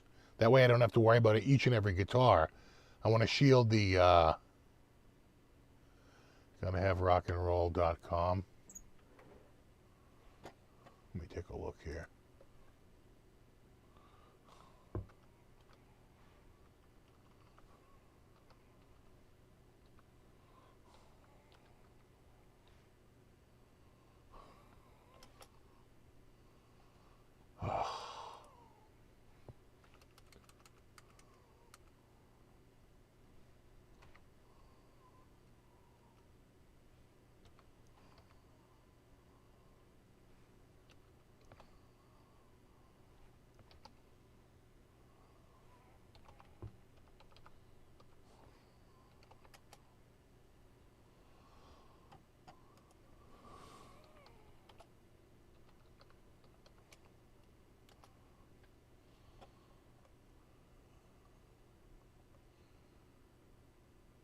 All right.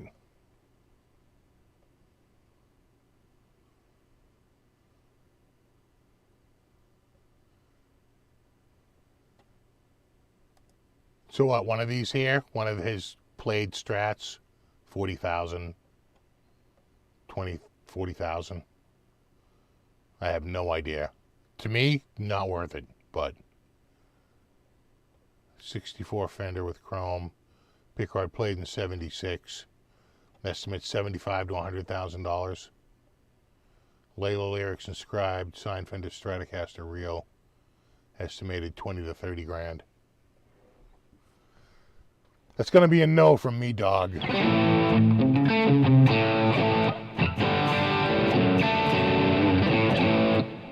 And you know, well, you know, in like all people that are famous become slightly less famous after they're gone and that generation sort of moves on.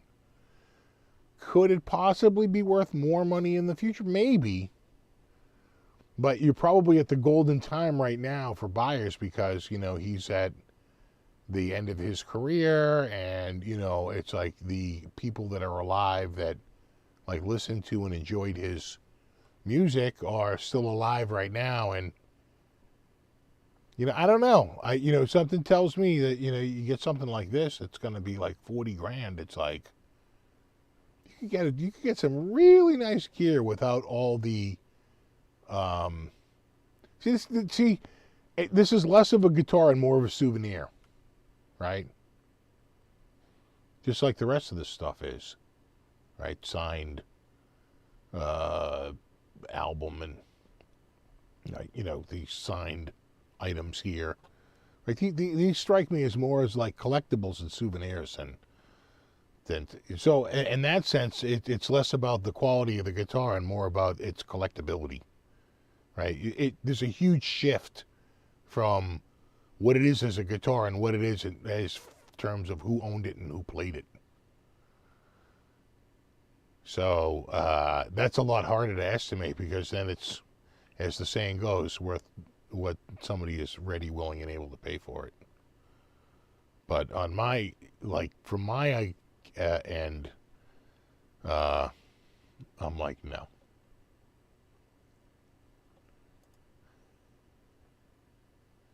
Again, this looks like he just threw this on here. Layla, you got me on my knees. You know. It's like.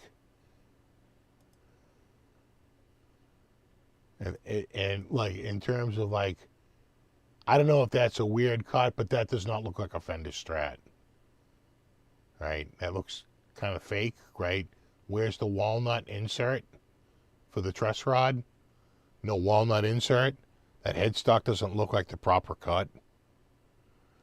It's like I'm even questioning the veracity of this guitar as like even being a Fender. Almost feels like a rebadged Squire, right? I suppose it could be MIJ, but I don't think so. When did they ever do a? When did they ever do the truss rod hole at the top, and they did not use a walnut insert? I don't think they ever did. So again, I got a big problem with that one. Big strike on that one. That's why there's no bids. And again, even this,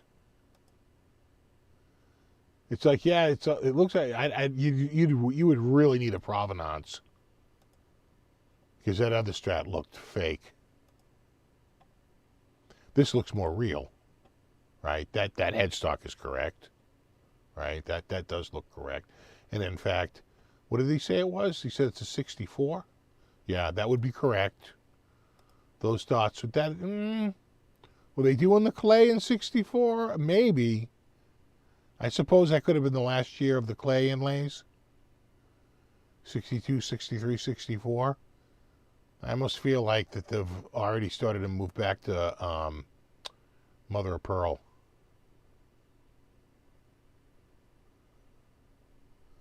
And that bridge looks screwy, doesn't it?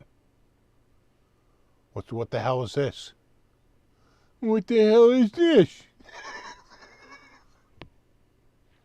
Oh, it's a hardtail? Yeah, but it doesn't look like it's been painted. That like the pickguard and the base for the bridge has been both painted. Unless maybe I'm looking at a reflection. Because, I guess it's kind of here too. But doesn't this look like the same color as this? But again, maybe I'm just looking at a reflection. But I feel like it's been painted.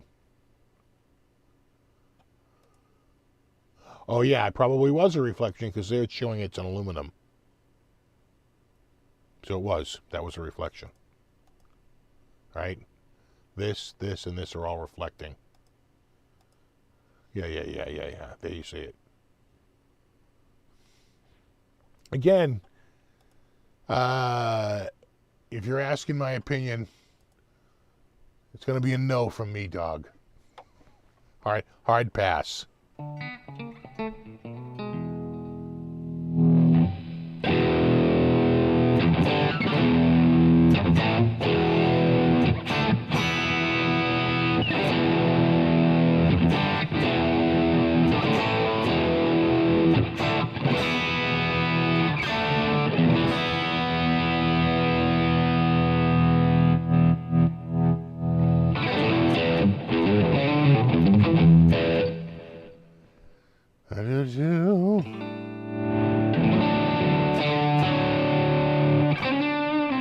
There's a Faraday cage built right into the pickguard. There you go.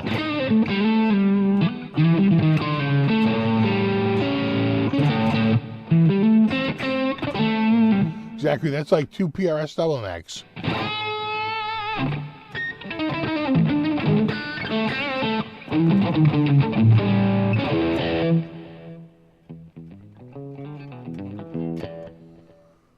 He purchased an EVH Hydra one-off called the Hypra.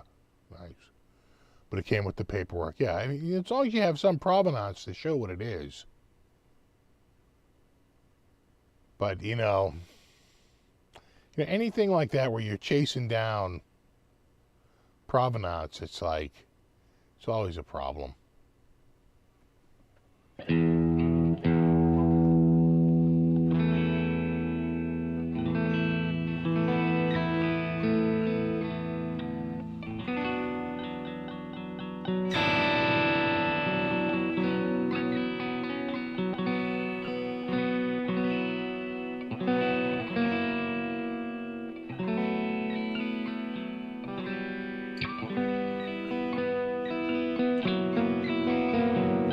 Yeah, I don't think we're going to do a gate. We talked about it. We're not doing a gate.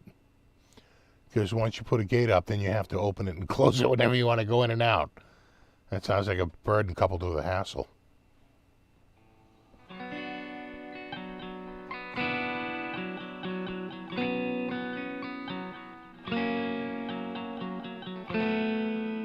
No, it's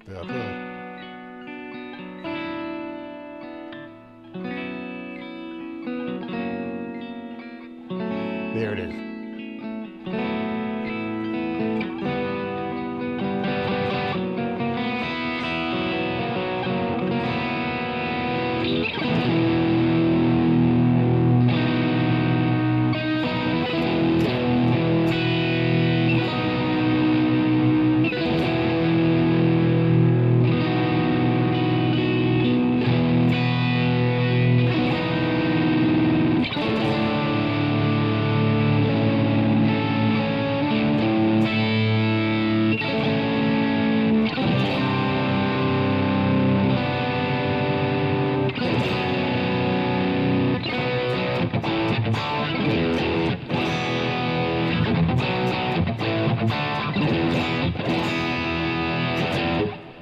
I'm using my Daw Man.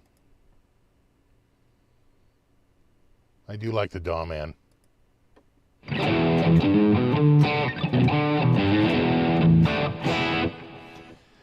Yeah, did you see the, I did the giveaway video.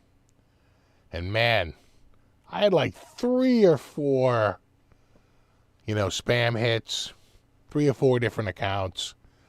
Block the account out, delete a bunch, and then come back again with a different account. I had a whole nother run just even like last night. I woke up to 40 new replies, but none of them really made it through because I block a lot of keywords that they use in all of those. So before it'll actually display it, it has to be approved.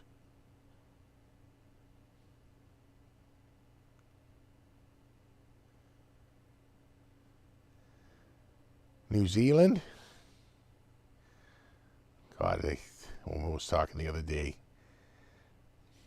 and she said it's like you pick up on just how accents, they pronounce words differently, and she was calling question. What? I believe the question.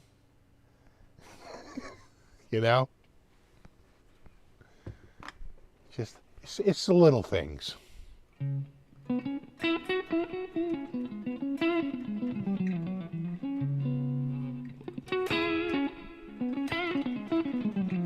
So the U.S. lost. As a great man once said, there's only 2 things in the world that I hate: people who don't respect other people's cultures, and the Dutch.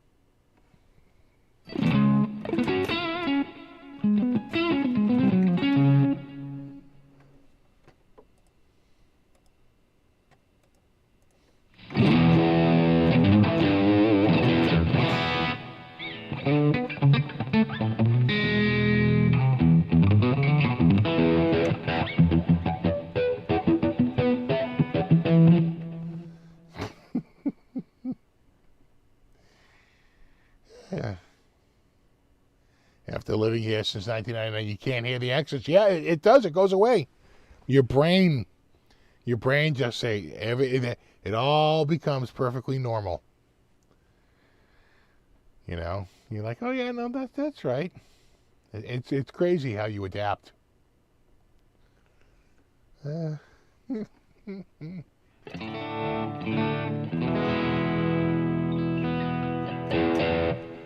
All about the weird accents. I'd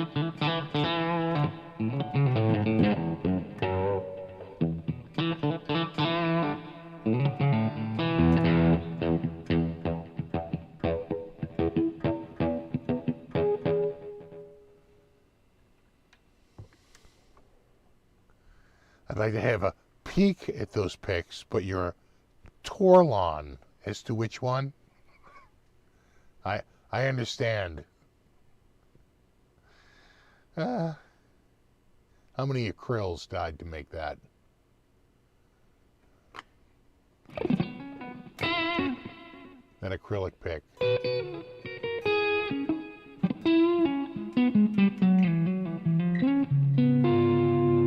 Dutch father and some team has invented the microscope. What do you want a fucking medal? Actually, they won the Nobel Prize.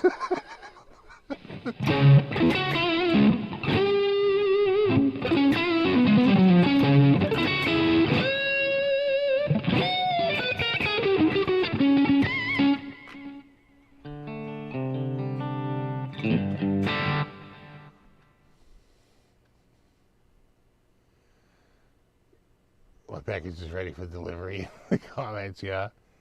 Speaking of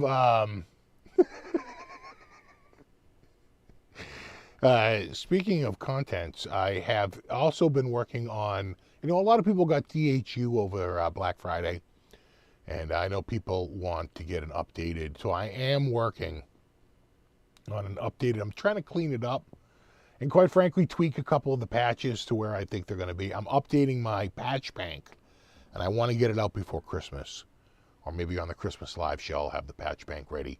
That way you can go through. So you can always download the patch bank I have in most of my descriptions. You can always use that patch bank. But I'm looking to update it a little bit. Add more patches and take out ones that I know aren't going to work, and just clean it up a little bit and have that out within the next like year or two. Not year or two, week or two, year or two. Well, that usually is my my operating pace.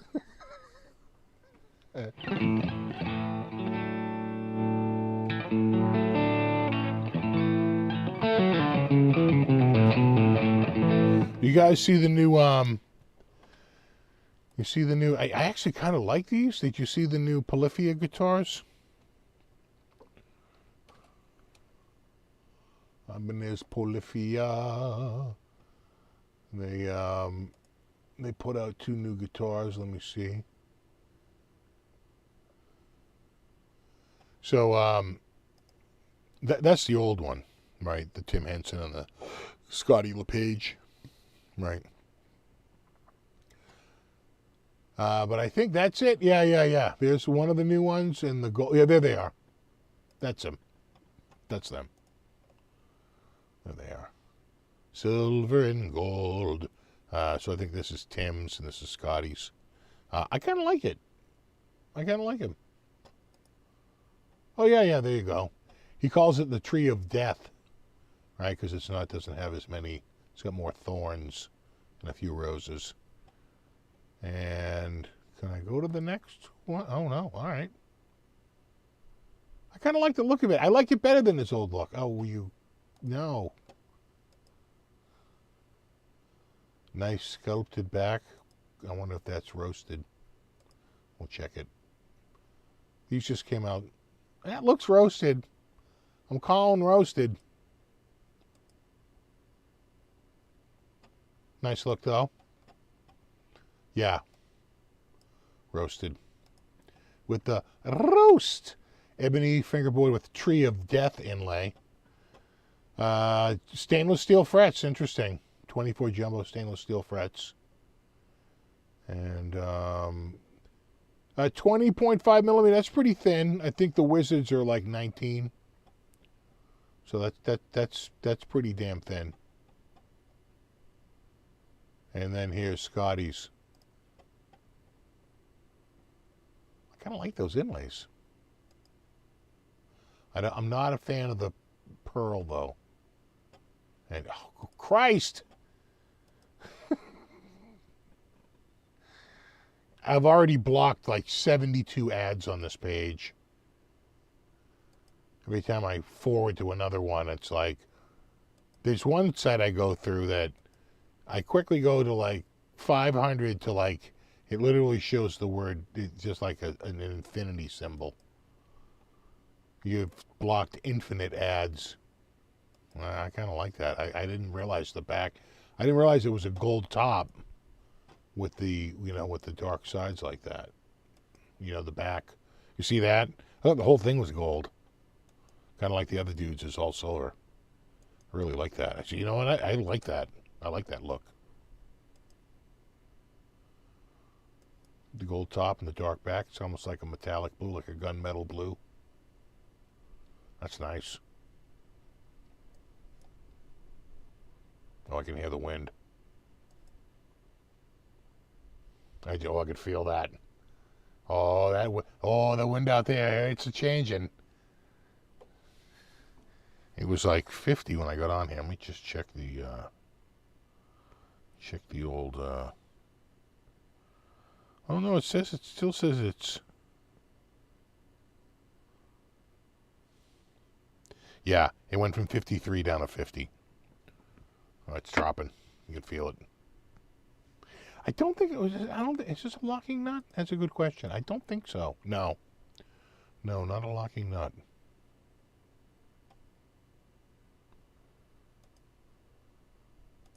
And all the kids these days with their gold hardware. What's the deal with this gold hardware? I want to. got the word that my son, may want to get a Lego, for Christmas. So I went on to look at the Legos, and the one I picked out that I got absolutely shut down on was Lego Seinfeld. My wife's like, he doesn't know Seinfeld. I'm like, who cares? It's an awesome one, and we know it. Kramer with the coffee table book that about coffee tables, and George has the marble rye and the fishing pole, and Elaine has the goldfish, I think. Jerry has the phone. Oh, it's an amazing diorama of Seinfeld, and I got shut down. It was on sale. I want to say it was $80, 70 or $80. And it was like 1,400 pieces, 1,350 pieces. It was an enormous. Yeah, so I think everyone had two props. I think Jerry's was a microphone, and let's see if we can find it here. Hold on. Let me go. Here. And yeah. Yeah, I don't have it. Let me see. Seinfeld Lego. Right there.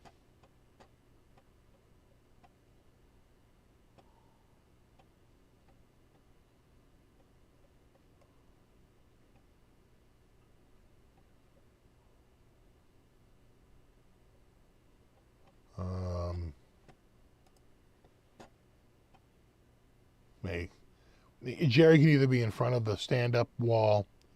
There's the Festivus pole. There's George with the marble rye, the loaf, and the, although it's not the right loaf, but they probably only have so many breads. And the fishing pole. All right, the coffee table book. Newman with the mail. Got the big telephone. He's got the pretzel. I think there's another one.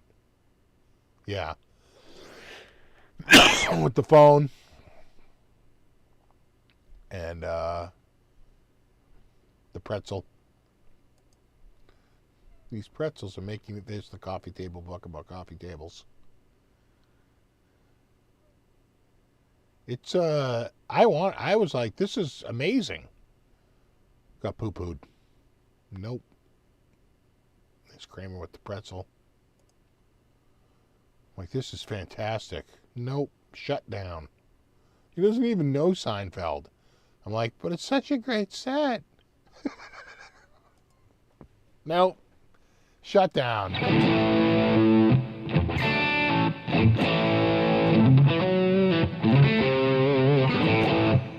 Have a good one, speaker. I will when I'm finishing. Oh Jesus, 9:00. So I guess we are finishing up now.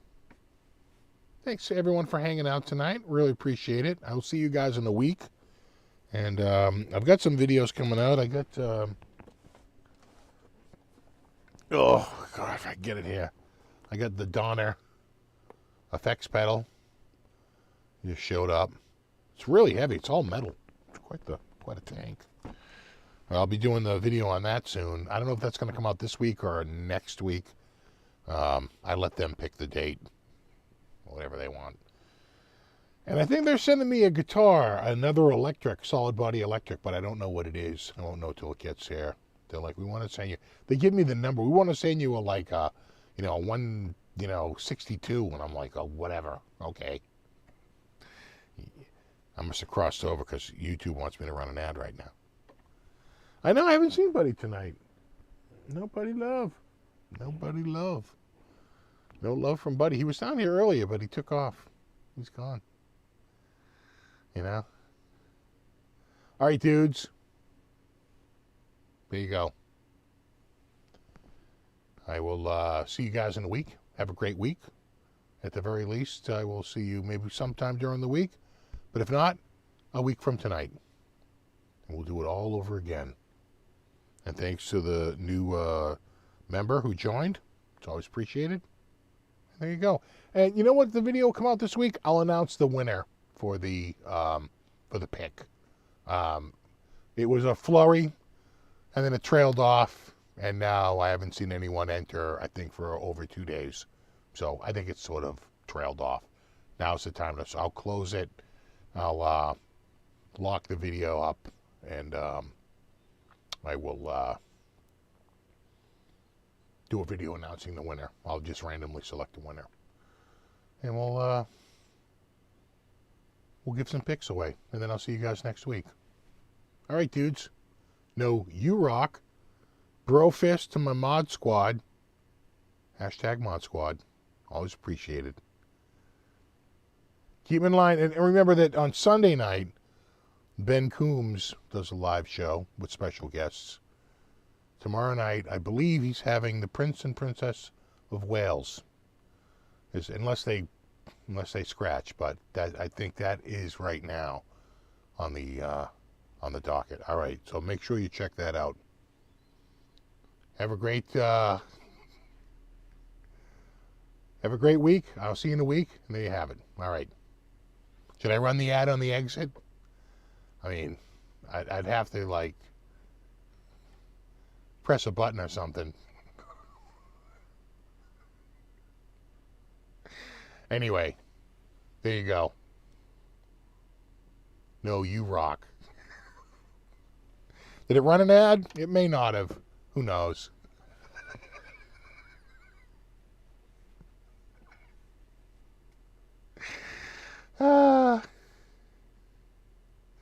You see the ad? He saw the ad. Did they run one? No. Yeah, that's the funny thing about YouTube. Oh, they'll run an ad. Oh. There you go. All right. You rock. I'll see you guys this week. At the very least, I'll see you in a week. And there you have it. No, you rock. All right. Have a good one. Later.